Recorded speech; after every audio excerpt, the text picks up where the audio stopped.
Hello guys, welcome to my YouTube channel. इस video में हम जीएस 2 पेपर का एनालाइज करेंगे। फर्स्ट पेपर और ऐसे का वो मैंने पहले ही कर दिया, वो आपको डिस्क्रिप्शन बॉक्स में मिल जाएगा। इसी तरह आपको जीएस 3 और जीएस 4 एंड मेरा ऑप्शन है हिस्ट्री, तो इसका भी आपको एनालिस्ट मेरे चैनल पर मिलेगा।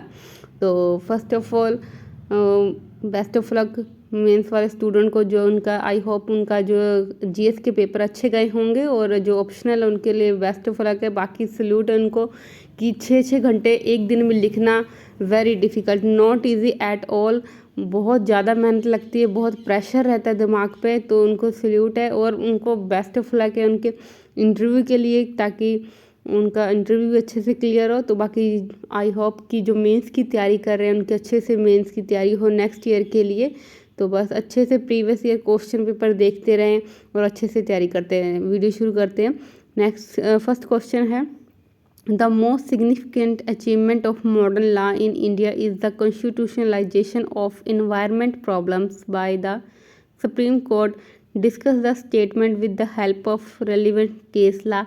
इसमें जो पूछा गया मेन जो है, हमको क्या लिखना है आंसर में, constitutionalization of environment problem by the Supreme Court. इसमें आ जाएगा आर्टिकल 21 और डीपीएससी भी आ जाएगा। और जो रूल्स बनाए गए हैं स्पेशली एनसीआर में जैसे बनाए गए हैं कि जो फैक्ट्रीज थी पहले रेजिडेंशियल एरिया में थी, वो बाहर निकाल दी गई हैं, अब आउटसाइड एनसीआर कर दी गई हैं। इस तरह से जो भी सुप्रीम कोर्ट के जो लॉ बनाए गए हैं, तो उसके बारे में स्पेशली यहाँ पे लिखना था। और सेकंड क्वेश्चन है, the right of movement and residence throughout the territory of India are freely available to Indian citizens, but these rights are not absolute। ये आएगा आर्टिकल 19 में कि सिटीजन्स को राइट है पूरे घूमने के देश में कहीं भी जाने पे, पर ये एब्सोल्यूट नहीं है। क्योंकि जैसे कि हमें पढ़ा है, लक्ष्मीकांत पढ़ी तो पॉलिटी में लिखा हुआ है, बताया गया कि जैसे अगर हम नॉर्थ ईस्ट के कुछ स्टेट्स में अगर जाना हो तो हमको इनर लाइन परमिट लेना पड़ता है ना।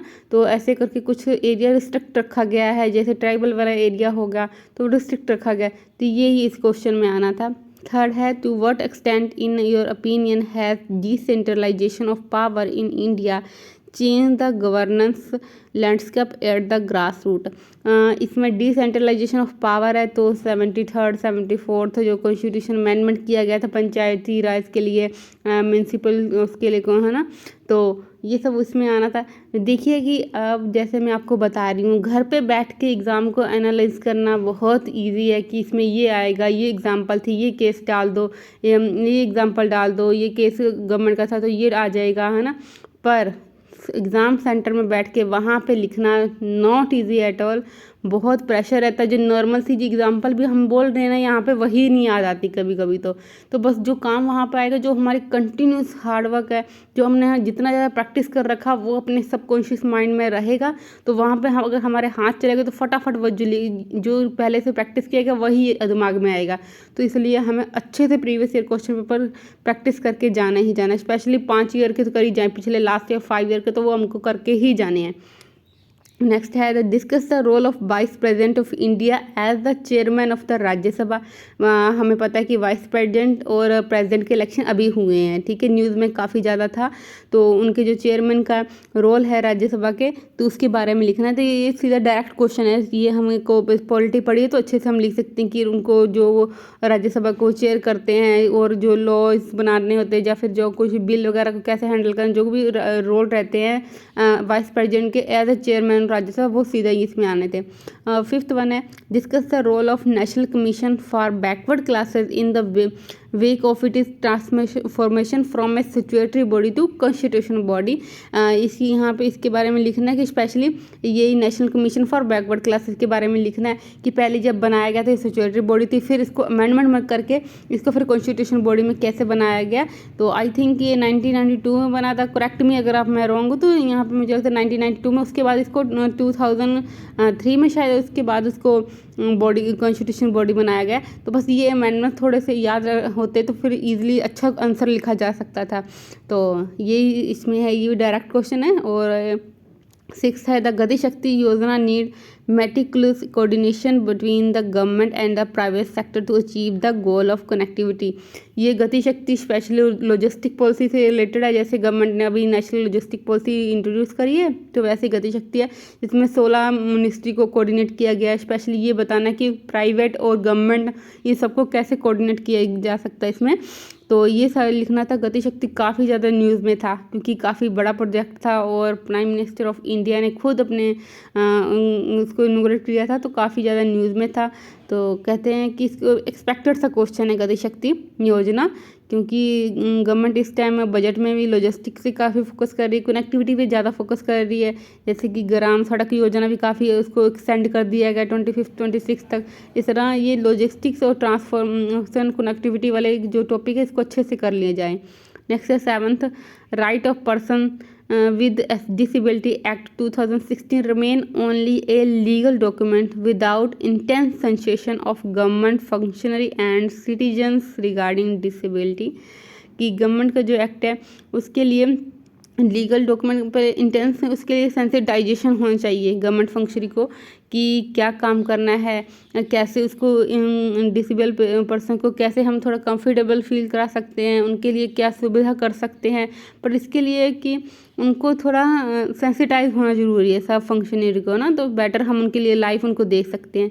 नेक्स्ट है the reforming the government delivery system through the direct benefit transfer scheme is a progressive step but it has limitation do. कि जैसे देखिए ये काफ़ी सारा ये फ्रीबी वाला अभी कितना सारा चल रहा है, फ्रीबी के लिए काफ़ी सारे क्वेश्चन रेज हो रहे थे। ये डायरेक्ट बेनिफिट ट्रांसफ़र वाले उसके रिलेटेड थोड़ा सा कनेक्टेड है ये डायरेक्ट बेनिफिट ट्रांसफ़र। जैसे कि अभी कोविड में काफ़ी ज़्यादा गवर्नमेंट ने डायरेक्ट बेनिफिट ट्रांसफ़र स्कीम का काफ़ी ज़्यादा प्रयोग किया है ना, वो जनधन योजना से रिलेटेड। तो कहीं ना कहीं जो ये क्वेश्चंस आ रहे हैं वो न्यूज़पेपर से रिलेटेड है, करंट अफेयर से रिलेटेड है, और करंट अफेयर्स को पूछ के जो स्टैटिक है वो पूछा गया है ना। तो इसके लिए हमें करंट और स्टैटिक का बहुत अच्छे से बैलेंस करना पड़ेगा, एक जगह फोकस नहीं कर सकते, डबल इक्वल बैलेंस बना के चलना पड़ेगा बिल्कुल। और जो है नेक्स्ट है एट्थ क्वेश्चन है India is an old friend of Sri Lanka, discuss India's role in the recent crisis in Sri Lanka in the light of preceding statement. Sri Lanka की जो ये कंडीशन है वो इतनी ज़्यादा न्यूज़ में रही है इस बार तो बहुत ज़्यादा, और हमारी गवर्नमेंट ने उनको लोन भी दिया है उसके लिए है ना, line of credit I think 1 billion कुछ दिया है हम लोगों ने, 1 मिलियन ऐसा कुछ दिया। तो उसके लिए ये काफ़ी ज़्यादा न्यूज़ में था और इसके लिए गवर्नमेंट ने काफ़ी ज़्यादा वो भी किया कि हम उसको सपोर्ट करेंगे, हमारे पड़ोसी है ना, तो इसके तरफ से ये काफ़ी ज़्यादा न्यूज़ में था। तो बस ये कि जो भी न्यूज़ में चल रहा है उसको अच्छे से कवर कर ले, जो हमारे हाथ में एग्ज़ाम के रिलेटेड वो बिल्कुल हम छोड़ के ना जाएँ। नेक्स्ट क्वेश्चन है do you think that BIMSTEC is a parallel organization like the SAARC and what are the similarity and dissimilarity between the two? How are Indian foreign policy objectives realized by forming this new organization? इस question को देखें ना तो इस question के काफ़ी सारे parts बन रहे हैं ना। पहले तो 2 ऑर्गेनाइजेशन है, फिर उनके जो सिमिलरिटी क्या है, डिसिमिलरिटी है, फिर उनके जो हमारी फॉरेन पॉलिसी के साथ उनको क्या कनेक्शन है, क्या हमने उनके जो गोल है हमारे ऑब्जेक्टिव है उनको हमने रियलाइज़ किया कि नहीं, जा कुछ इस तरह इसके काफ़ी पार्ट है। और अगर उनको हम पार्ट में एड्रेस करें आई थिंक तो ज़्यादा हमें मार्क्स गेन करने के चांसेस रहते हैं। तो इसके लिए बिम्स्टेक का पता होना चाहिए कि कब फॉर्म हुआ है ना, तो सार्क कब फॉर्म हुआ, ये सब का हमें पता रहे। उसके बाद हम उनको देख ले कि कौन से मेंबर बिम्स्टेक में आते हैं, कुछ सार्क में आते हैं। जैसे एक में पाकिस्तान हमारा वो पार्ट है सार्क में, बिम्स्टेक का नहीं है, तो हम बिम्स्टेक से अपना थोड़ा ज़्यादा अपना मतलब बेनिफिट कर सकते हैं या फिर अपने लिए वो ज़्यादा हेल्पफुल हो सकता है। तो इस तरह जो सिमिलरिटी वगैरह थी, डिससिमिलरिटी वो लिखनी थी। उसके बाद जो पॉलिसी ऑब्जेक्टिव थे तो वो बताने थे। नेक्स्ट क्वेश्चन है discuss the procedure to decide the dispute arising out of election of member of parliament or state legislature under the Representation of the People Act 1951. What are the grounds on which the election of any returned candidate may be declared void? What remedy is available to aggrieved party against the decision? Refer to the case law.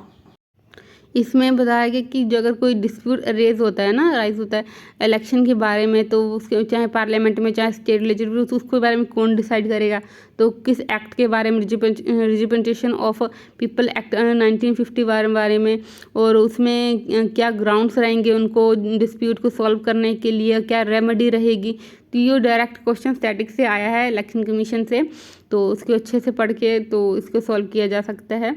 Next question है discuss the essential condition for exercise of legislative power by the governor and discuss the legality of repromulgation of ordinance by the governor without placing them before the legislature.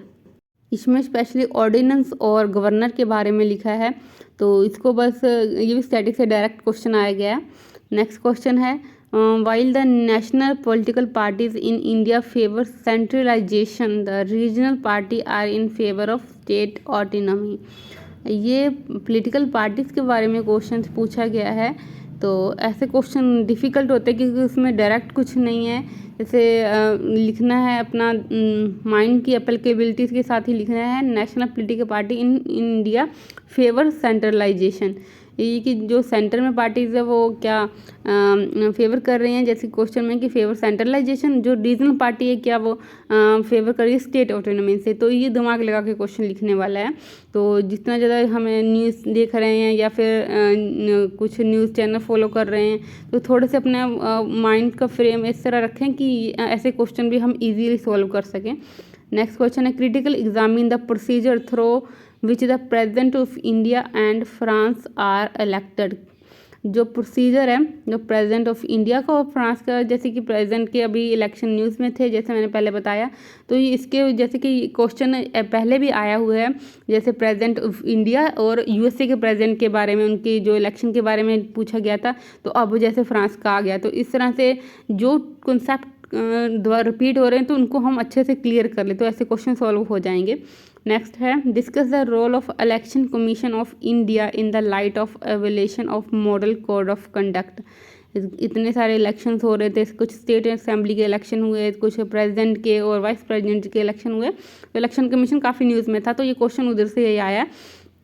तो जो क्योंकि ये news में भी रहा था कि जो मॉडल कोड ऑफ कंडक्ट इसकी कोई वो नहीं होती लीगल, उस पर इलेक्शन कमीशन कुछ लीगल कार्रवाई नहीं कर सकता, तो इसके लिए ये था सुप्रीम कोर्ट में था ये केस, तो इसीलिए शायद ये न्यूज़ में इसमें ये पेपर में आया।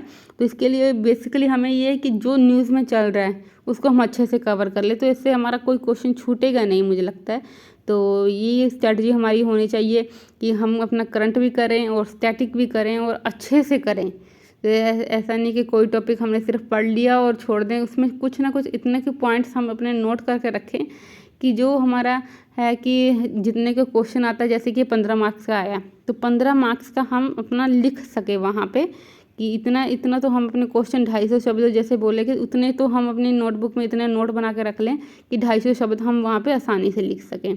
नेक्स्ट क्वेश्चन है 16 question. Beside the welfare scheme India needs deft management of inflation and unemployment to serve the poor and underprivileged section of the society. ये बेसिकली ये कि गवर्नमेंट ने काफ़ी सारी वेलफेयर स्कीम चलाई हैं, जैसे रोजगार योजना और गरीब कल्याण योजना और सब निधि योजना, काफ़ी सारी स्कीम गवर्नमेंट चलाई है।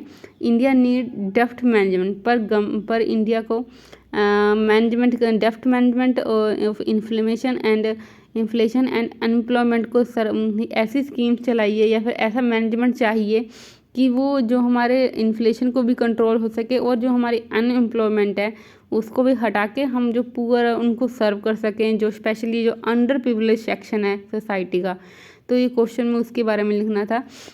कुछ स्कीम्स की अगर हम इसमें अच्छा लिखे देंगे और गवर्नमेंट की जो करंट स्कीम है वो और जो उनके और भी कुछ डिपार्टमेंट की अच्छी स्कीम वो लिख देंगे तो इससे काफ़ी अच्छा जो क्वेश्चन है वो इन्हेंस हो सकेगा। तो नेक्स्ट क्वेश्चन है 17। Do you agree with the view that the increasing dependence on donor agency for the development reduce the importance of community participation in the development process? Justify your answer. इस question में भी अपने को direct question नहीं है, सिर्फ मतलब चलो कहीं से ऐसा नहीं कहीं से पढ़ा तो आप लिख दोगे। इसमें से अपना थोड़ा माइंड की अप्लीकेबिलिटी है, जैसे कि अगर किसी डोनर से अपना जो डेवलपमेंट हो रहा है तो क्या उसके बाद जो हमारे पार्टिसिपेशन है जो कम्युनिटी की, क्या उसमें कमी आएगी, इसके बारे में पूछा गया। इसमें अपना थोड़ा ये है कि एथिकल पॉइंट ऑफ व्यू लिखने की कोशिश करनी पड़ेगी और ये दिखाना पड़ेगा कि क्या कुछ एडवांटेज भी है कुछ डिसएडवांटेज भी है, तो इसको मिक्स करके बैलेंस बना के लिखने वाला क्वेश्चन ये। 8th है the right of children to free and compulsory education act 2009 remains inadequate in promoting incentive based for children's education without generating awareness about the importance of schooling analyze। अब ये जो question है जो अभी वो क्यों आया न्यूज़ में, क्योंकि हमें पता है कि न्यू एजुकेशन पॉलिसी है जो 2020 में लॉन्च हुई थी, तो उसकी ही ये बैकग्राउंड में क्वेश्चन पूछा गया है कि उसमें जो कमी रह गई थी हमारे जो लास्ट एक्ट में थे या फिर है ना, तो उसमें से भी इसलिए न्यू एजुकेशन पॉलिसी लाई गई है। तो इसके बारे में लिखा गया कि वो जो पॉलिसी थी वो ज़्यादा अवेयरनेस नहीं जनरेट कर पा रही थी इसके लिए स्कूलिंग के लिए, तो ये उसके बारे में क्वेश्चन पूछा गया है।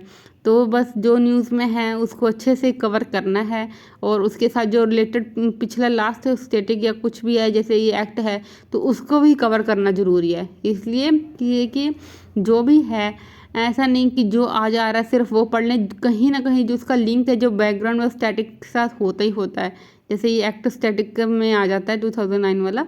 नेक्स्ट है ITU, ये जैसे ये जुलाई की जो मैगज़ीन आपने देखी होगी करंट अफेयर मैगज़ीन, ये सीधा क्वेश्चन उसी में से आया है कि इसका क्या, जो कि इसको न्यू क्वाड बोला गया ना, जैसे हमारा पहले वाला क्वाड था जिसमें जापान और ऑस्ट्रेलिया थे, पर ये न्यू क्वाड बोला गया था। तो इसको जैसे कह सकते हैं कि न्यू हमारी फॉरेन पॉलिसी न्यू फ्रेम हो रही है ऐसे न्यू, तो इसके लिए ये क्वेश्चन आया गया है। तो ये थोड़ा डायरेक्ट क्वेश्चन ही है क्योंकि अगर ये पढ़ रखा होगा अपने न्यूज़ में तो इजीली सोल्व कर सकोगे। नेक्स्ट है the clean energy is the order of day, describe briefly India is changing policy toward climate change in various international फोरा इन कंटेक्स्ट ऑफ जियोपॉलिटिक्स। जैसे ही कि COP26 हुई है ग्लासगो में, स्कॉटलैंड में हुई थी, तो इसके बारे में एक ना एक क्वेश्चन चाहे किसी में हो पूछा गया है एनवायरनमेंट को लेके, फॉरेस्ट को लेके, क्लाइमेट को लेके, तो ये क्वेश्चन उसी में से आया है क्लीन एनर्जी वाला। तो इस पर भी ये भी जुलाई की मैगजीन से उठाया गया, मतलब जो 1-2 मंथ पहले का जो करंट अफेयर है मेंस के पहले वो हमें अच्छे से प्रिपेयर करना जाना है। ऐसा नहीं है कि हमारा सितंबर में पेपर है या नेक्स्ट अभी भी है तो हम छोड़ के जा सकते हैं, जितना हो सके कवर करके ही जाना। क्या पता क्वेश्चन कहाँ से आए, UPSC का कुछ पता नहीं है कि कहाँ से आएगा, तो इसके लिए जो भी अच्छे से करके जाए। अगर वीडियो आपको अच्छी लगी तो वीडियो को लाइक करें, चैनल को सब्सक्राइब करें, ज़्यादा से ज़्यादा शेयर करें ताकि ज़्यादा से ज़्यादा बच्चों तक ये पहुँचे और उनको ये UPSC सॉल्व करने के क्वेश्चन सॉल्व करने में थोड़ी सी हेल्प हो सके, तो मेरे लिए वीडियो बनाना थोड़ा सफल हो जाएगा। तो इसलिए ज़्यादा से ज़्यादा शेयर करें और ऐसे ही आपको हर एक पेपर का एनालाइज यहाँ पे मिलेगा, तो इसके लिए आप चैनल को सब्सक्राइब जरूर करें और ज़्यादा से ज़्यादा शेयर करें। Thanks for watching.